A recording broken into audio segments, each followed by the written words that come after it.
Beni per un valore di 90 milioni di euro sono stati sequestrati dalla Guardia di Finanza di Catanzaro nell'ambito di un'operazione sulla gestione dei rifiuti che ha interessato diverse regioni italiane. L'assessore regionale all'ambiente Francesco Pugliano è indagato in qualità di ex subcommissario per l'emergenza ambientale. L'inchiesta riguarda fondi dati alla società che gestisce la discarica di Alli, che attraverso la costruzione di altre aziende avrebbe evaso il pagamento delle imposte.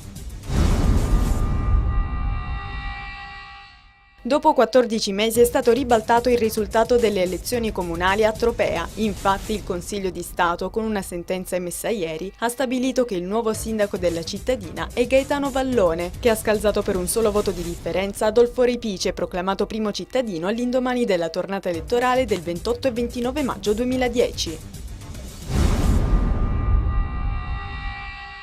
Il locale dell'Unical, occupato dal centro sociale Filo Rosso ad Arcavacata di Rende, è stato sequestrato ed immediatamente abbattuto insieme ad altri 2 locali all'esterno dell'università che erano utilizzati abusivamente. Uno di questi era la sede di una cooperativa teatrale. Il sequestro è stato disposto dal GIP su richiesta della Procura della Repubblica di Cosenza in base alle indagini dei carabinieri, secondo cui il locale era occupato abusivamente.